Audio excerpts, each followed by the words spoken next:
Hey, this is Brandon Bakei from Engage Small, and today is day 5 of our week of engagement, and day 5 is nonprofits. It's the easiest group of all of them. It's just any nonprofits. It doesn't matter if they're big or small. If they're doing good things in your community, support them, tag them. Don't forget to use the hashtag Engage Small when you do so, but this can be any nonprofit that you support in any way. If you don't have the funds to support them, tag them and try to engage with them as much as possible right now. And also, if you have time and you can volunteer some time, that's really helpful too. And so don't forget, if this is your first video that you're watching this week, we're just tagging small businesses, freelancers, nonprofits today, including the hashtag Engage Small. If you want to see more or learn more about Engage Small, you can go to engagesmall.com. And our nonprofit today, we're going to be hearing from Flight to Remember, and the person who started it all is Tom Davis.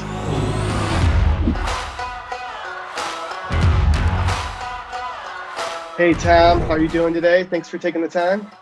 Hey Brandon, doing great. Thanks for having me. Looking forward to it. Absolutely. So tell us a little bit, what is Flight to Remember?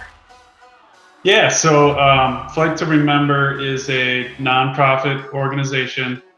We're a very unique organization. We provide a life-enriching service to hospice patients using drones.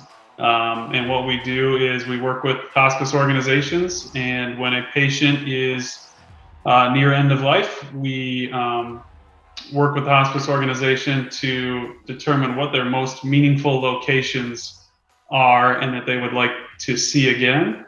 And we're able to source a pilot, a drone pilot all over the world. We'll source a pilot, they'll go to the location, get some really great footage.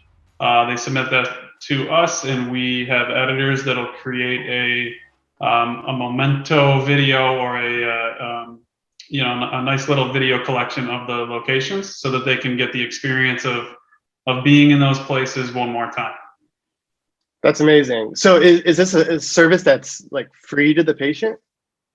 Totally free to the patient and the family. We have hospice organizations join as members, and that's how we cover some of the costs.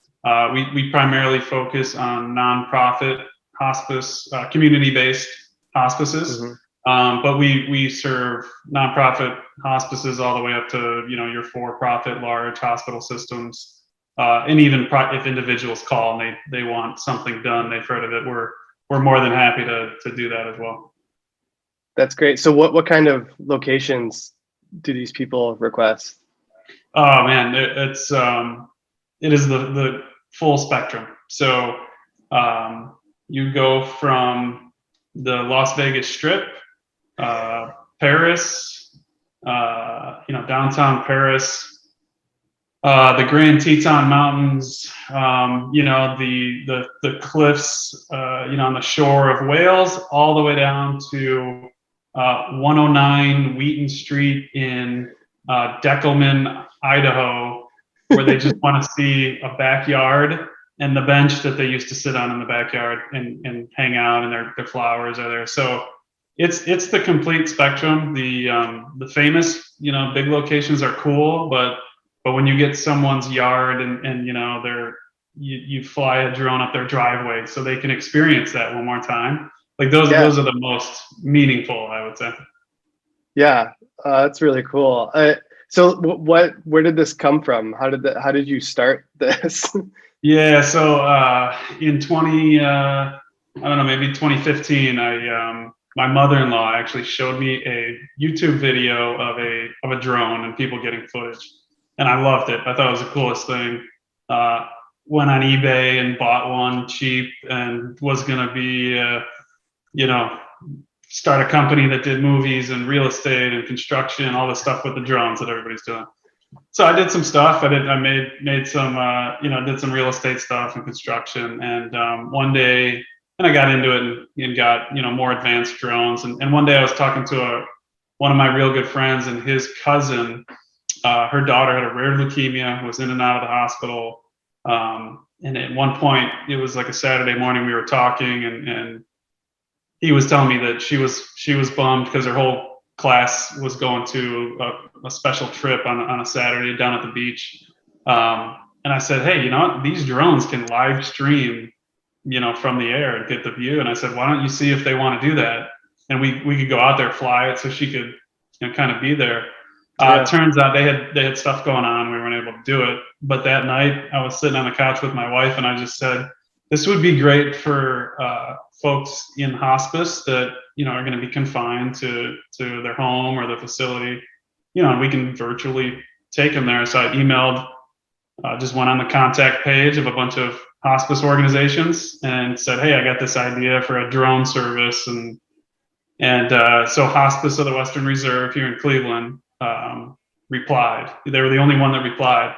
And they said, I have no idea what you're talking about, but come on in and we'll talk, we'll figure it out. And from there, I met with them, met with their board and their CEO, Bill Finn, who is now on our board, just loved the idea. And he said, let's make it work. So we did one, and it was terrifying. My wife was with the patient and their family. I was in a state park in the middle of Ohio, and the whole thing worked. It was great.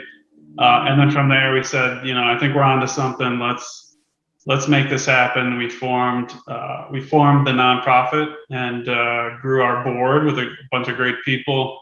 And now we've got 20 or so hospices, and we're doing this all over the world. That's super cool. It's like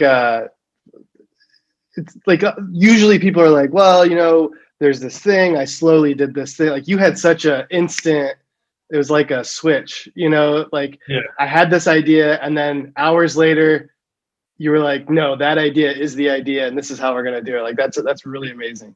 Yes. And this obviously isn't the only thing I do that way, and my wife loves it and hates it at the same time. So, yeah, you're absolutely right. Sometimes you're right though, sometimes it works. Exactly. Yeah. Tell your wife that. Yeah, exactly. Yeah, I'll let her know. So what do you know now that you wish you knew then when we're just starting out?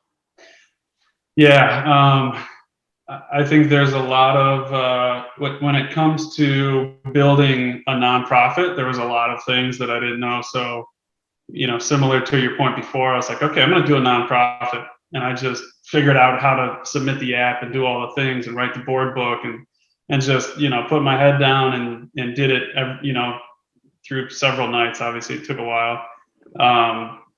So and then we grew the board, but I think having some and I got some good advice along the way, but I think if you're going to start something, you can save yourself a ton of time and some headaches if you seek out and find individuals that have experience in those areas. I think the downside of my kind of hard charging attitude is we get there and then I can look back at these things and I have the people to help me re-evaluate and adjust. So I think a little more foresight in my experience would have been very helpful. Yeah, I feel like the nonprofit path, it's just all different and the same. Like it's a small business, but it's just a whole different gamut of everything. The legality of it all and the paperwork and everything. Yeah, and I think the idea around forming a nonprofit was, we don't want to do this for a profit. I've got a job and we're doing okay. This is a service that we just thought would be a great thing. But it takes funding to run a nonprofit.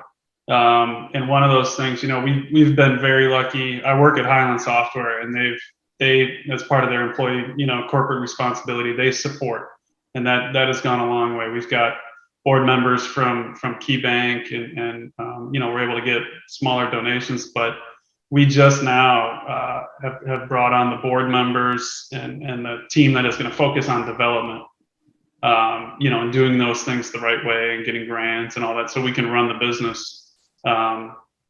So I think another thing I learned was that's something you want to focus on up front, even if you don't think it's a priority to make money. The key to that is the funding, so that you can build your organization and provide the service. So getting out in front of that a little bit more would have been really helpful as well. Yeah, definitely. Yeah, nothing is free. You just even if you're not making money on top of stuff, you still have overhead. You still have all kinds of there's a lot of things that you need funding for. Absolutely. Yeah, absolutely. And part of it, when you say nothing's free, I think there's absolute truth to that. But I think when you're doing something like this, where I found a lot of success was connecting with the right people. I'll use you for example. We connected somehow, a year or two ago, met up, had a coffee, and you've made our, made a production version of our messaging video that everyone, can use. And in your spare time, out of the goodness of your heart. And there's a lot of people that will do those kind of things if you just connect and take the time to do that. And they're all around you here. We're, the other piece, the big piece to our business is the video editing. So timing is key in our service. We don't have a lot of time to collect footage and then get it edited so that we can produce a final piece.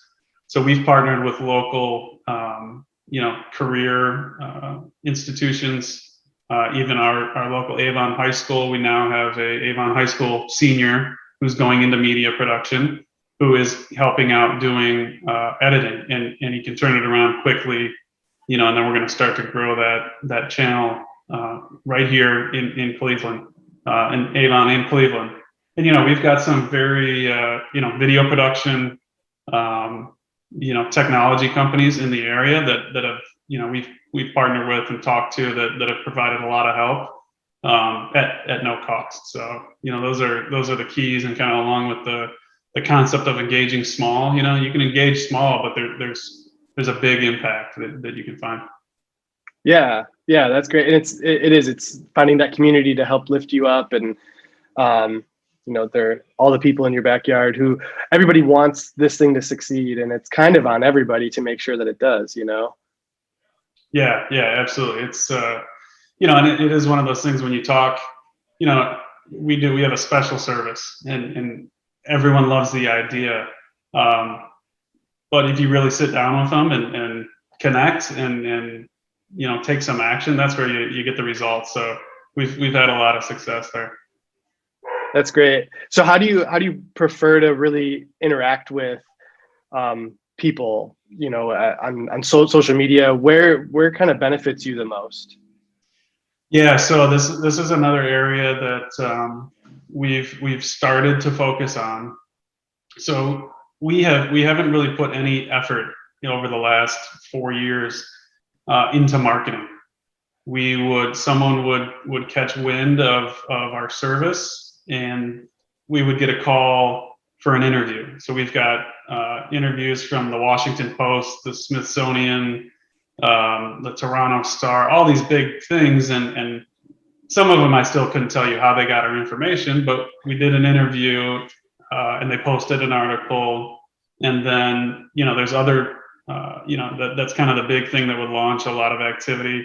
But we would also get like a small Facebook group. We have a couple examples of, let's say, a particular type of cancer support or a grief group. Mm-hmm. And unbeknownst to us, they would post a link to our website and say a little bit about what we do. And we would get 20 volunteers signing up, and it would go from there. So Facebook groups kind of, we've gotten involved in a lot of drone Facebook groups, a lot of hospice Facebook groups. We're on Twitter and Instagram, and we've done some stuff there. Again, kind of a light focus. We really need to improve that.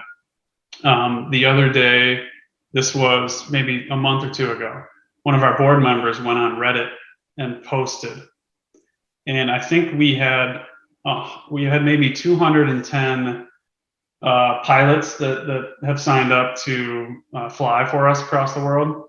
This Reddit post in 3 days doubled that.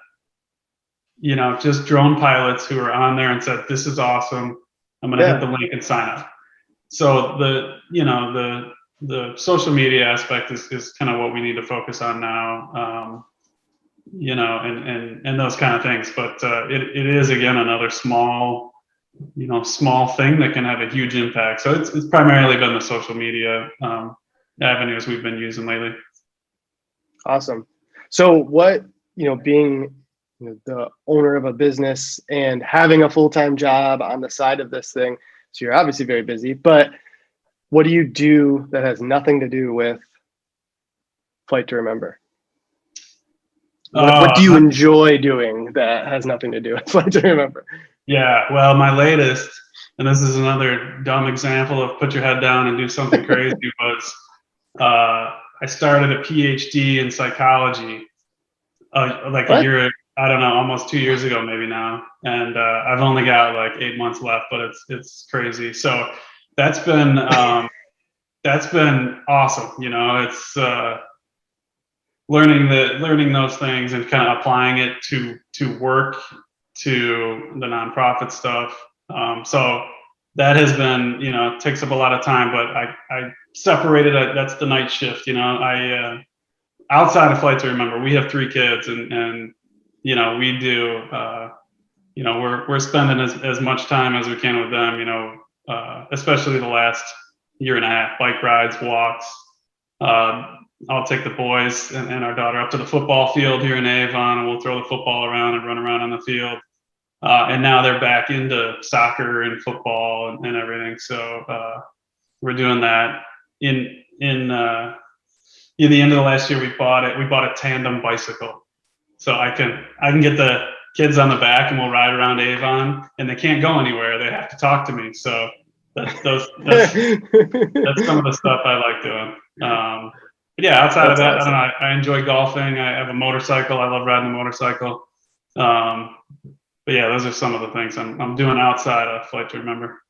I like that you were like, you're full-time at Highland, you've got a nonprofit that's flourishing, you've got 3 kids, and you're like, yeah, I'll grab a PhD while I'm there, no big deal. Well, I'm very lucky. I feel like with Flight to Remember, we've kind of built the system, and my wife, and that was through the help of our board and some of the early, advisors that helped out.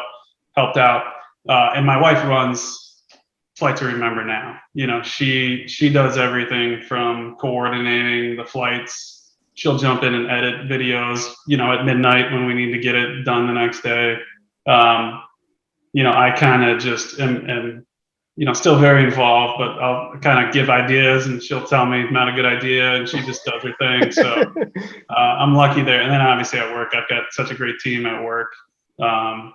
And I'm able to focus, most of my time on the work at Highland, which is great. That's fantastic. So where can people find Flight to Remember? Yeah, so www.flighttoremember.org is our website. On the website, you can, if you are a hospice organization, you can log in, contact us, and get involved. If you're a drone pilot, you can sign up to be a drone pilot. If you're a video editor, you can sign up to be a video editor that participates and will take on projects when we need. So that's kind of your full, how to get in touch with us area. We're also on Twitter, Instagram, and I believe Reddit now. I don't even know how that works, but I think we have a Reddit account that posts, so keep an eye out for that. But the website and then the Instagram and Twitter are the big ones now. Awesome. Tom, thank you so much. I appreciate you taking the time to chat with us about Flight to Remember. Yeah, sure thing, Brandon. It was great to catch up, and always good talking to you. You too. Thank you for watching. And this is the last day of our week of engagement. And even though it's the last day, it doesn't mean that the engagement stops. We encourage everyone to continue to engage with small businesses all year long.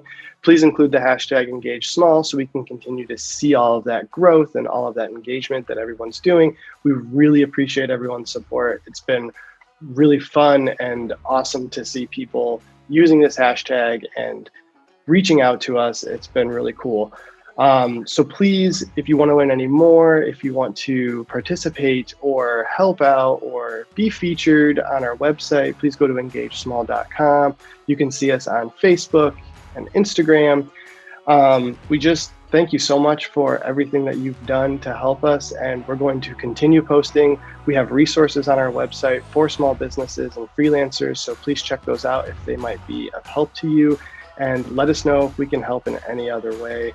So thank you so much, and we will see you next year. But we will actually see you a lot sooner than next year. We're going to do other stuff too, but we'll also see you next year.